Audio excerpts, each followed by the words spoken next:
The summer heat hung heavy in the air, making even the thought of pushing the old lawnmower across my patchy excuse for a lawn feel like a Herculean task.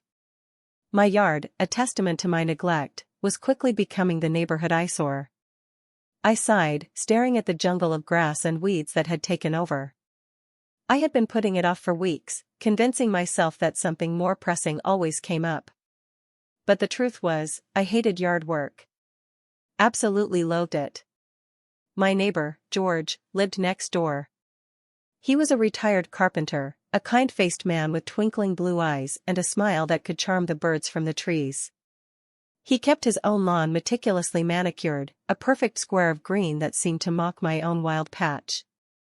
I'd often see him tending to his roses, humming a tuneless melody as he clipped and pruned. He always waved when he saw me, a warm, genuine greeting that I appreciated. I considered my options. I could hire someone, but money was tight. I could continue to ignore it, risking the wrath of the neighborhood association. Or I could ask George for help. It seemed like a long shot, but he always seemed willing to lend a hand. It would be a quick favor, I reasoned. Just an hour or two of his time. What could possibly go wrong? The idea took root, and before I could talk myself out of it, I found myself walking across the small divide that separated our properties. My heart hammered in my chest. I was nervous. Asking for help wasn't easy for me. I approached George as he was watering his prize-winning petunias. "George?" I called out, my voice a little shaky. He turned, his blue eyes crinkling at the corners as he smiled. "Well, hello there. What can I do for you?" I took a deep breath, trying to steady my voice. "Well, George," I began, "I was wondering if maybe you could. I need some help with my lawn."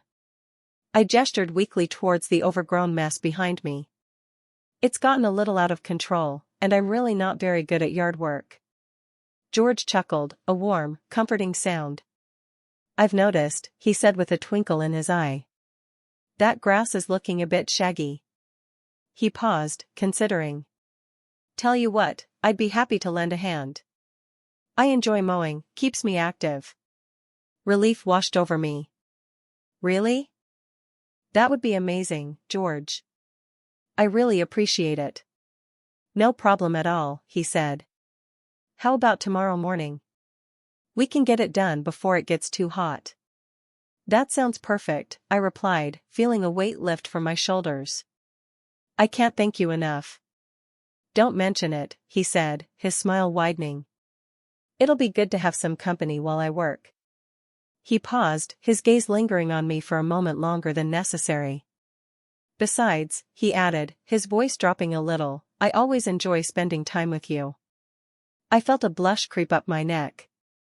Was that flirting? I dismissed the thought as ridiculous. He was just being friendly. Still, a little flutter of something unexpected stirred in my stomach. "Great," I managed to say, trying to sound casual. "Tomorrow morning, then." As I turned to leave, I couldn't shake the feeling that this wasn't just about mowing the lawn anymore. There was something different in the air, a subtle shift in the dynamic between us. I glanced back at George, who was still watching me with that same warm smile. Maybe, just maybe, this was going to be more than just a quick favor. That night, I found myself thinking about George more than I usually did. I realized I didn't actually know that much about him, despite living next door for over a year. He was just George. The friendly neighbor with the perfect lawn. But as I lay in bed, replaying our conversation in my head, I started to notice details I hadn't before. The way his eyes crinkled when he smiled, the slight tremor in his voice when he said he enjoyed spending time with me, the way he always seemed to stand a little closer than necessary. George had moved into the neighborhood about 5 years ago, after his wife, Martha, passed away. He'd told me that much once, during a brief conversation about gardening. He never spoke about her much, but I could see the sadness in his eyes whenever her name was mentioned. He was a widower, alone in a big house filled with memories. He wasn't conventionally handsome, but there was something undeniably attractive about him. His face was etched with the lines of a life well lived, his hands were calloused from years of working with wood, and his blue eyes held a depth of wisdom and kindness. He had a quiet strength about him, a gentle confidence that I found strangely appealing. He usually wore a faded blue work shirt and khaki pants, practical clothes for a man who spent most of his time outdoors. He always smelled faintly of sawdust and sunshine, a comforting and familiar scent. As I drifted off to sleep, I pictured George tending to his roses, his brow furrowed in concentration, his lips curved in a gentle smile. I wondered what it was like to be him, to have lived a long life, to have loved and lost. And I couldn't help but wonder what tomorrow would bring. It felt like the start of something new, something unexpected. Something different. The next morning, I woke up earlier than usual, a nervous energy buzzing through me. I showered, trying to scrub away the lingering doubts and anxieties. I chose a comfortable pair of shorts and a t-shirt, nothing too revealing, but not too frumpy either. I wanted to look presentable, but not like I was trying too hard. When I stepped outside, George was already there, waiting by the edge of my lawn, his own mower gleaming in the morning sun. He was wearing his usual blue work shirt and khaki pants, but he looked different somehow. More relaxed, more confident. He greeted me with a warm smile that reached his eyes. "Morning," he said cheerfully. "Ready to tackle this jungle?" "As ready as I'll ever be," I replied, trying to match his enthusiasm. As we walked towards the overgrown grass, I couldn't help but notice how close he was walking. His arm brushed against mine, sending a jolt of electricity through me. I tried to tell myself it was accidental, but I wasn't entirely convinced. "So," I said, trying to break the awkward silence, "what's the plan?" George chuckled. "Simple. We start mowing. I'll take this side, you take that side, and we'll meet in the middle." He pointed to the far corners of the lawn. "Sounds good," I said, grabbing my own mower from the shed. It was old and rusty, and I knew it wouldn't be as efficient as George's shiny new model. As we started mowing, I could feel George's eyes on me. Every time I glanced up, he was watching me, a knowing smile playing on his lips. It made me self-conscious, but also excited. The simple act of mowing the lawn felt charged with a new energy, a subtle undercurrent of attraction that was both thrilling and unsettling. This was definitely more complicated than I had anticipated. This favor was quickly turning into something else entirely. The rhythmic whir of the lawnmowers filled the air, a strangely intimate soundtrack to our shared task. The sun beat down on us, making the air shimmer with heat. Sweat trickled down my back, and I could see George wiping his brow with a handkerchief.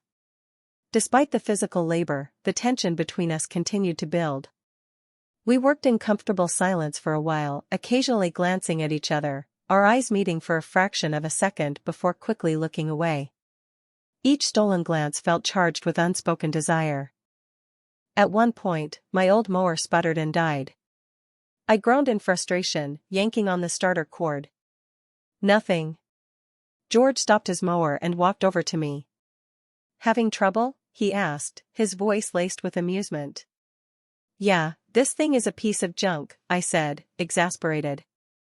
"I think it's finally given up the ghost." George knelt down beside me, his arm brushing against mine. "Let's take a look," he said, his voice low and close to my ear. He examined the engine, his brow furrowed in concentration. His hands, calloused and strong, moved with a practiced ease. I found myself mesmerized by his movements, the way his muscles flexed as he worked.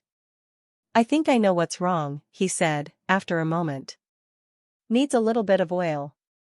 He reached into his pocket and pulled out a small can. As he poured the oil into the engine, his hand brushed against mine again, this time lingering for a moment longer. Our eyes met, and this time, neither of us looked away. The air crackled with electricity. I could feel my heart pounding in my chest. The world seemed to shrink, focusing only on George and me.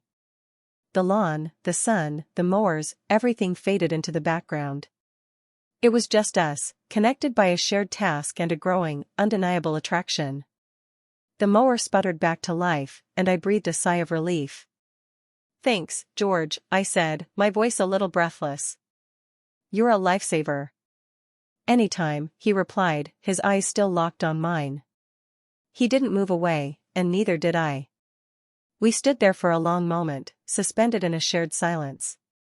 Finally, George broke the spell. Why don't we take a break, he suggested. I brought some lemonade. We walked over to the shade of a large oak tree at the edge of my property and sat down on a couple of lawn chairs. George poured us each a glass of lemonade, the condensation beating on the sides of the glass. So, he said, after taking a sip, tell me about yourself. What do you do? I hesitated for a moment, unsure of what to say. I usually kept my personal life private, especially with neighbors. But something about George made me want to open up. I'm a writer, I said. I mostly write articles for online magazines. That's interesting, he said, his eyes lighting up. I always admired writers. It must be fascinating to create stories out of thin air. It has its moments, I said with a smile. What about you? What did you do before you retired? George leaned back in his chair, a faraway look in his eyes. I was a carpenter, he said. Built houses, furniture, all sorts of things. He paused. My wife, Martha, used to help me sometimes. She was a great painter. A wave of sadness washed over his face. I reached out and gently touched his arm. I'm sorry for your loss, George, I said softly. He looked at me, his blue eyes filled with gratitude. Thank you, he said. It's been a long time, but it still hurts sometimes. We talked for a long time under the shade of the oak tree, sharing stories about our lives, our dreams, our losses. I learned about George's love for woodworking, his passion for gardening, and his deep affection for his late wife. He learned about my struggles as a writer, my love for travel, and my longing for connection. With each shared story, the connection between us deepened, blurring the lines between neighbors and something more. As the afternoon wore on, the lawn was finally looking respectable. We had reached the last patch of overgrown grass near the back fence. The sun was beginning to dip below the horizon, casting long shadows across the yard. We were both tired, but there was a sense of accomplishment in the air. We had transformed my unruly lawn into something beautiful, together. As we stood there, admiring our handiwork, George turned to me, his eyes filled with a warmth that made my heart skip a beat. He reached out and gently brushed a stray strand of hair from my face. It was a simple gesture, but it sent shivers down my spine.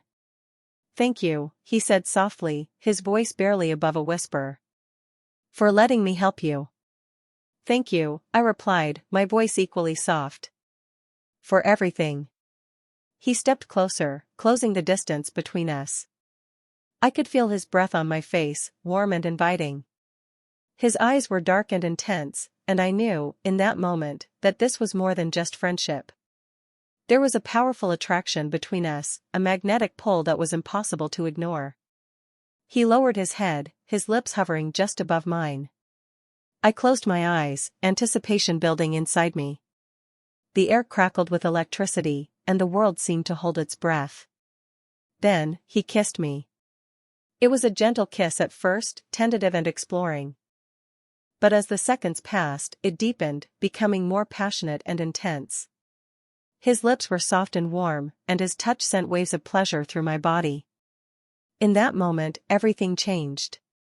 The atmosphere shifted, and I realized that this wasn't just a neighborly favor or a friendly conversation. This was something more, something deeper, something unexpected. This was chemistry, undeniable and intoxicating. And I was completely and utterly lost in it. The kiss lingered, and for a moment, I forgot everything. The age difference, the societal expectations, the potential for judgment, all of it faded away in the heat of the moment. But as quickly as it disappeared, reality came crashing back. I pulled away, my heart pounding in my chest. I looked at George, his eyes filled with a mixture of desire and concern.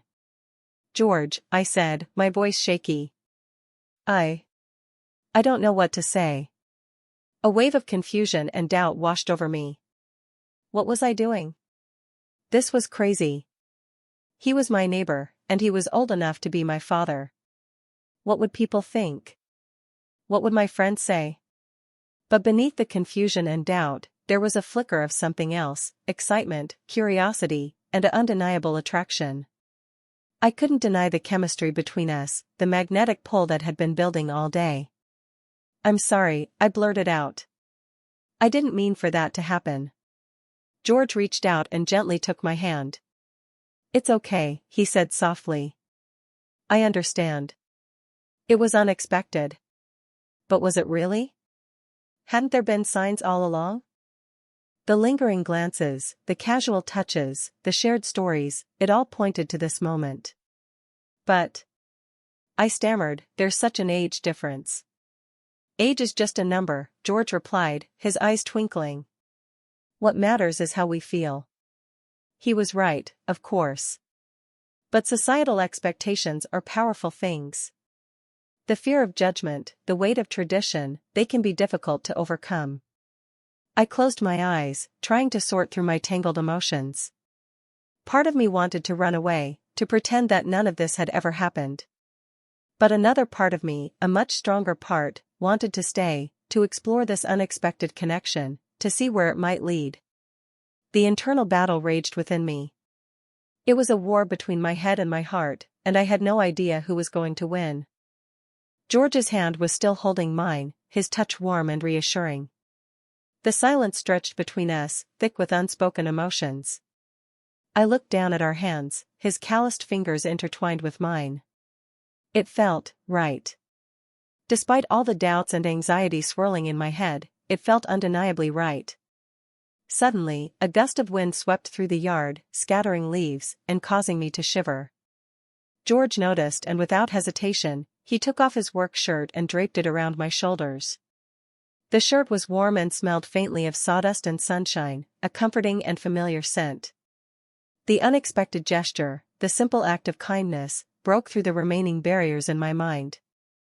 It wasn't just about lust or attraction, it was about connection, about caring, about seeing and being seen. As I wrapped the shirt tighter around me, George reached out and gently cupped my face in his hands. His touch was tender and loving, and his eyes were filled with a depth of emotion that took my breath away. "Don't be afraid," he whispered, his voice barely audible. "Just trust your heart." His words resonated deep within me, silencing the doubts and anxieties that had been plaguing me. I looked into his eyes and saw a reflection of my own desire, my own longing for connection. Without thinking, I leaned into his touch, closing the remaining space between us. His hands tightened around my face, and he lowered his head, his lips meeting mine once more. This kiss was different from the first, more urgent, more demanding. It was a kiss that spoke of longing and desire, of vulnerability and trust. It was a kiss that erased the age gap, the societal expectations, and the fear of judgment. It was just us, two souls connecting in a moment of pure, unadulterated passion. The shirt around my shoulders felt like a warm embrace, a promise of comfort and safety. And in that moment, I knew that I couldn't run away. I had to see where this unexpected connection would lead. The world outside faded away as the kiss deepened. I wrapped my arms around George's neck, pulling him closer, abandoning all inhibitions. The gentle breeze rustled the leaves in the oak tree, creating a soft, whispering melody that seemed to encourage us. When we finally broke apart, breathless and flushed, I knew there was no turning back. The decision had been made, not consciously, but instinctively. I wanted him, and he wanted me. The age difference, the societal expectations, none of it mattered anymore. All that mattered was the connection we shared, the desire that burned between us. "Come inside," I whispered, taking his hand. He hesitated for a moment, a flicker of uncertainty in his eyes. "Are you sure?" he asked softly. I nodded, my heart pounding in my chest. I've never been more sure of anything in my life. We walked hand in hand towards my house, the setting sun casting long shadows behind us. The door creaked open, and we stepped inside, leaving the outside world behind. The air inside was cool and still, a welcome contrast to the heat of the afternoon. I led George to the living room, where the soft light of the setting sun streamed through the windows. We stood there for a moment, gazing at each other, anticipation building in the air. I reached up and gently ran my fingers through his hair, admiring the silver strands that framed his face. He smiled, a warm, genuine smile that made my heart melt. "You're beautiful," he said, his voice husky with emotion. "So are you," I replied, my eyes tracing the lines on his face, the lines that told a story of a life well lived. And then, we kissed again. A long, lingering kiss that sealed our decision to embrace the moment, to let go of our inhibitions, and to explore the unexpected connection that had brought us together. We were giving in, surrendering to the pull of attraction, the call of our hearts. The kiss deepened, becoming more urgent, more desperate. We moved as one, drawn together by an invisible force. His hands roamed over my body, exploring every curve and contour. I ran my fingers through his hair, feeling the soft silver strands between my fingers. Clothes were shed, piece by piece, until we stood naked in the fading sunlight. I gazed at George's body, admiring the strength and resilience that time had etched upon it. He wasn't a young man, but his body was strong and capable, and his eyes held a passion that belied his age. He looked at me with such tenderness and desire that I felt completely exposed, completely vulnerable. And yet, I didn't feel ashamed or embarrassed. I felt beautiful, desired, and cherished. We moved to the couch, sinking into the soft cushions. His touch was gentle and reverent, exploring my body with a slow, deliberate pace. I moaned softly, surrendering to the sensations that washed over me. He kissed me again, his lips soft and warm against mine. His tongue danced with mine, creating a symphony of pleasure that sent shivers down my spine. As we moved closer, our bodies intertwined, I felt a connection that transcended the physical. It was a connection of souls, a meeting of hearts, a shared moment of vulnerability and trust. The act itself was slow and sensual, a dance of bodies and emotions. We moved together, each touch, each kiss, each caress deepening the connection between us. It was a moment of pure bliss, a release of pent-up desires, a celebration of life and love. In the aftermath, we lay tangled together, our bodies slick with sweat, our hearts pounding in unison. The setting sun cast a golden glow upon us, bathing us in warmth and light. It was a moment of perfect peace, a moment of profound connection. We had shared something special, something intimate, something unforgettable. It was more than just sex, it was a meeting of souls, a moment of pure, unadulterated connection. As the sun dipped below the horizon, painting the sky in hues of orange and purple, a wave of conflicting emotions washed over me. Relief, satisfaction, and a lingering sense of wonder mingled with confusion, uncertainty, and a touch of fear. We lay in comfortable silence for a while, our bodies still touching, our hearts slowly returning to their normal rhythm. George stroked my hair gently, his touch soothing and reassuring. Finally, I broke the silence. "Wow," I said, my voice barely a whisper. "That was special," George finished, his eyes twinkling. I nodded, agreeing with his assessment. It was special, but it was also complicated. What did this mean for us? Where did we go from here? "I don't know what to think," I admitted, my voice filled with uncertainty. George sat up, pulling the shirt around his shoulders. "It's okay to be confused," he said. "We didn't plan this. It just happened." He was right. It had just happened. A simple favor, a shared task, a moment of unexpected chemistry, it had all led to this. But what about tomorrow? Would things be awkward between us? Would we be able to look each other in the eye? Would the neighbors find out? The questions swirled in my head, creating a vortex of anxiety. I sat up, pulling a blanket around myself. "I'm not sure I'm ready for this," I said, my voice trembling. "I'm not sure I can handle the judgment, the whispers, the raised eyebrows." George reached out and took my hand, his touch grounding me. "You don't have to decide anything right now," he said. "Let's just enjoy the moment, and see what happens." His words calmed me, reminding me to focus on the present, to not get caught up in the what-ifs and maybes. but still, the confusion lingered. Had I made a mistake? Had I crossed a line that couldn't be uncrossed? Or had I stumbled upon something beautiful, something meaningful, something that could change my life in unexpected ways? I didn't know the answers, but I knew that I needed time to process everything that had just happened.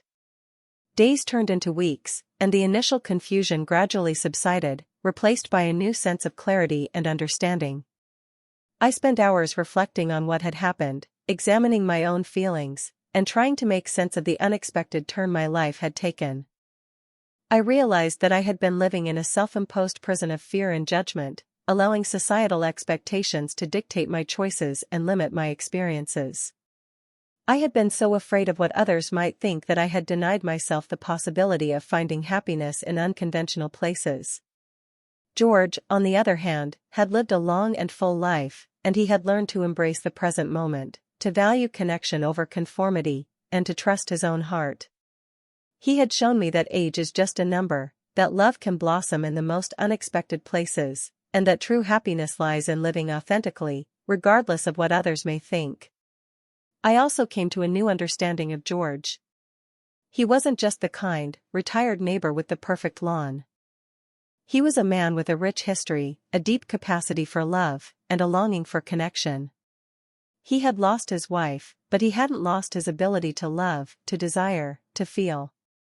Our encounter had opened my eyes to a new way of seeing the world, a world where age gaps didn't matter, where societal expectations didn't define us, and where love could bloom in the most unexpected circumstances. I had learned that it was okay to break the rules, to challenge the norms, and to follow my own heart, even if it led me down an unconventional path. And as I reflected on everything that had happened, I realized that I wasn't just attracted to George, I was falling in love with him. I loved his kindness, his wisdom, his gentle spirit, and his unwavering belief in the power of connection. I loved the way he made me feel, seen, cherished, and alive. And I knew that I couldn't let fear or judgment stand in the way of exploring this newfound love. It was time to embrace the present, to trust my heart, and to see where this unexpected journey would lead. With a newfound sense of purpose, I approached George. I found him tending to his roses, his brow furrowed in concentration. He looked up as I approached, his eyes lighting up with a warm smile. "George," I began, my voice filled with newfound confidence, "we need to talk." He straightened up, his expression turning serious. "What is it?" he asked, his voice filled with concern. "I've been doing a lot of thinking," I said, "and I've realized that I'm falling in love with you." A look of surprise washed over his face, followed by a wave of tenderness. "I'm falling in love with you too," he said softly. Relief washed over me, followed by a surge of excitement. "So, what does this mean?" I asked. "It means we're in uncharted territory," he replied with a smile. "We're embarking on a journey that few people understand or accept." He was right. Our relationship was unconventional, and it would undoubtedly face challenges. The age gap, the societal expectations, the potential for judgment, they were all real obstacles. But we also had something special, something rare, something worth fighting for. We had a deep connection, a shared sense of values, and a burning desire to be together. "It won't be easy," I said, "but I'm willing to try if you are." "I'm more than willing," he replied, taking my hand. "I'm excited to see where this journey leads us." We talked for hours about the challenges we would face, and the rewards we would reap. We discussed how we would handle the age gap, how we would deal with judgment, and how we would navigate the uncharted territory of our unconventional relationship. We agreed to take things slowly, to communicate openly, and to support each other every step of the way. We knew that there would be bumps in the road, but we were determined to face them together, hand in hand, heart to heart. We were choosing love over fear, connection over conformity, and authenticity over expectation. Our journey was just beginning. Looking back, it's hard to believe that it all started with a simple request for help mowing the lawn. That overgrown patch of grass became the catalyst for a profound transformation in my life, a journey of self-discovery, and an unexpected love story. Before George, I was living a life defined by fear and conformity. I was so afraid of judgment that I had built walls around my heart, preventing myself from experiencing true connection. I had allowed societal expectations to dictate my choices, limiting my potential for happiness. But George showed me that it was okay to break the rules, to challenge the norms, and to follow my own heart, even if it led me down an unconventional path. He taught me the importance of living authentically, of embracing the present moment, and of valuing connection over conformity. He helped me tear down those walls, brick by brick, until my heart was finally open to the possibility of love. He showed me that age is just a number, that true connection transcends physical boundaries, and that love can blossom in the most unexpected places. Our relationship has challenged me in ways I never thought possible. It has forced me to confront my own prejudices, to question my own beliefs, and to redefine my understanding of love and connection. I've learned that love is not about age or appearance or societal approval. It's about finding someone who sees you, who cherishes you, and who inspires you to be the best version of yourself. It's about finding someone who makes you feel alive, who makes you feel like anything is possible. And George does that for me. He makes me feel seen, cherished, and alive. He has opened my eyes to a new way of seeing the world, a world where love knows no bounds, where anything is possible, and where even an overgrown lawn can lead to an extraordinary adventure. My perspective on life, love, and connection has been forever changed. Our journey is far from over, and I know that there will be challenges ahead. But I'm no longer afraid. I'm no longer living in a prison of fear and judgment. I'm living authentically, embracing the present moment, and following my heart, wherever it may lead. And sometimes, I find myself wondering about the nature of attraction, the complexities of human relationships, and the mysterious forces that bring two people together. Is it fate? Is it chance? Is it simply a matter of chemistry? I don't know the answer, and perhaps there is no single answer. Perhaps it's a combination of all these things, a complex interplay of factors that defies easy explanation. But one thing I do know is that love is a powerful force, capable of breaking down barriers, challenging norms, and transforming lives. It can blossom in the most unexpected places, between the most unlikely people, and at the most unexpected times. And sometimes, all it takes is a little help with the lawn to spark a connection that changes everything.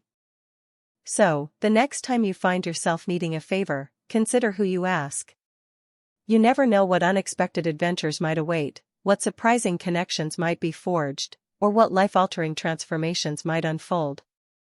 Perhaps the person who mows your lawn will also mow down the walls around your heart. Perhaps the person who helps you with a simple task will also help you discover a new way of seeing the world. Perhaps the person you least expect will become the love of your life. So, I leave you with this question: are you open to the possibility of the unexpected? Are you willing to challenge your own assumptions about love and connection? Are you ready to embrace the unknown, to trust your heart, and to see where life takes you, even if it leads you down a path you never imagined? Because sometimes, the greatest adventures are the ones we never planned.